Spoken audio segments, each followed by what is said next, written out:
que ninguém cuide de mim mais do que em mim vê ou de mim ouve. Ou seja, ele vai dizer: se eu quisesse me gloriar, eu não seria mestre, eu não seria inexperiente, eu não seria principiante. Ou seja, mas ele vai dizer: mas direi a verdade, para que ninguém cuide de mim além do que de mim vê, do que de mim ouve. O que ele quer dizer com isso? Ele vai dizer que o que ele fala, o que ele vive, não existe uma lacuna, não existe um abismo entre o que ele estava falando e o que ele estava vivendo. Ou seja, ele falava, ele vivia e ele pregava. Então não havia meios termos. Paulo, ele dizia: que eles vejam em mim o meu testemunho, o que eu falo, o que eu pratico, e eles mesmos tirem as suas conclusões. Ou seja, como isso é importante na nossa caminhada, como isso é importante no nosso dia a dia. Fazer o que é certo, independente de quem esteja vendo, independente de quem esteja olhando, independente de quem esteja observando. Fazer o certo em todo tempo, manter o caráter, manter a postura, manter a santidade, independente do ambiente, dos lugares. Ou seja, ele vai dizer: para que ninguém cuide de mim, para que ninguém cuide de mim mais do que em me ver ou daquele que me ouve. Então isso ele está falando do seu caráter, do seu posicionamento em todos os lugares onde ele ia.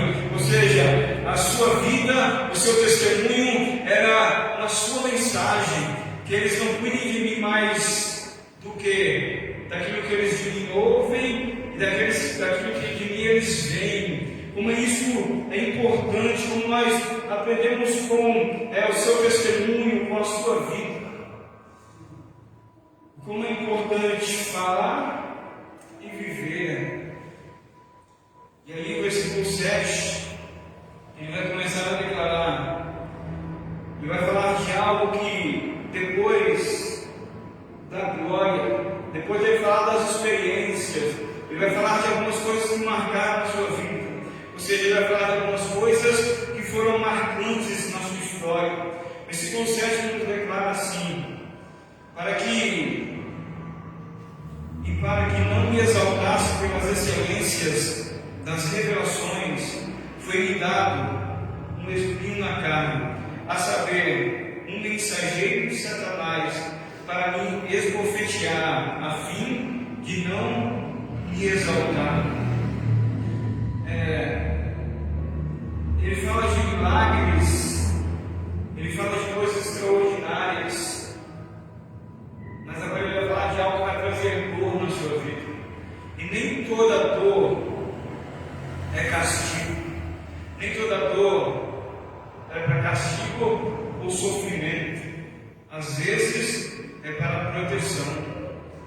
Ou seja, versículo 7 ele vai dizer: para que não me exaltasse pelas excelências das revelações, foi-me dado um espinho na carne, saber o mensageiro de Satanás, para me esbofetear. Ou seja, Deus sabe equilibrar a nossa vida.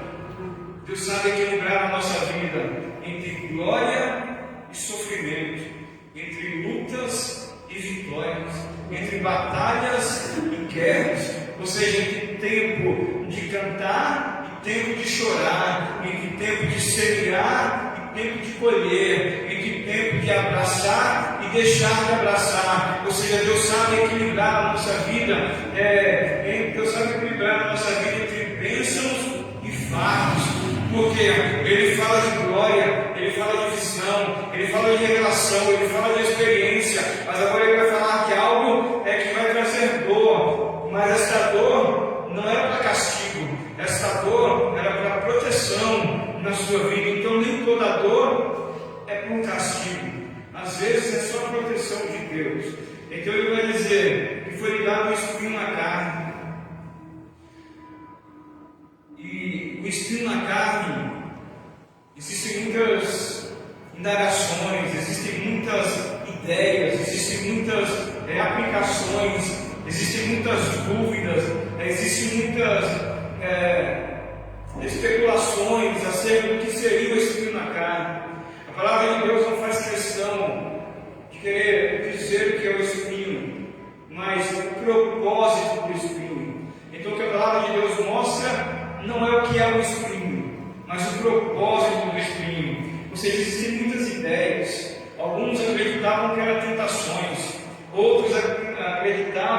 é que eram perseguições.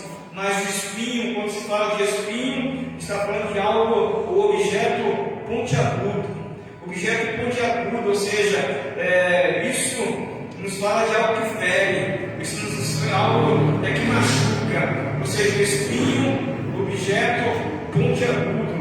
Então, a palavra de Deus vai falar do espinho, mas trazendo como finalidade o propósito, não o que era na forma literária ou literal o que é o espinho. Existem muitas indagações, mas Deus não quer que nós ficamos perdendo tempo nas indagações do que seria o espinho, mas o propósito do espinho. Então, o propósito do espinho na vida de Paulo foi, primeiramente, para evitar a exaltação, para evitar que Paulo inchasse de orgulho, de grandeza, de sentimento de altivez na sua vida. O Espírito foi colocado para ele entender que ele é vasto, ou seja, que ele é limitado e que tudo que estava acontecendo através da vida dele não era pela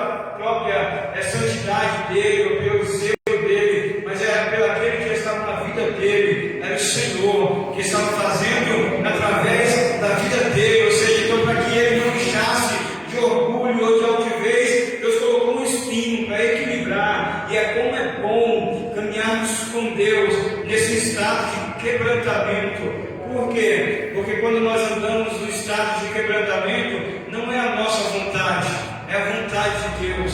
Não é o nosso querer, é o querer de Deus.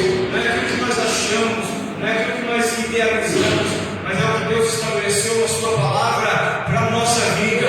E mediante caminhar nesse estado de quebrantamento, nós entendemos que o homem não tem, Deus tem. O homem não pode, Deus pode. O homem não faz, Deus faz. Se Deus tem, se Deus pode e se Deus faz, então você pode todas as coisas, porque é Ele quem te fortalece. Louvado seja o Senhor, o nosso Deus. Então Paulo vai declarar dizendo que para que ele não se exaltasse, foi-lhe dado um espinho na carne. Ele não pediu, Deus deu. Deus colocou um espinho na carne para que ele não se exaltasse.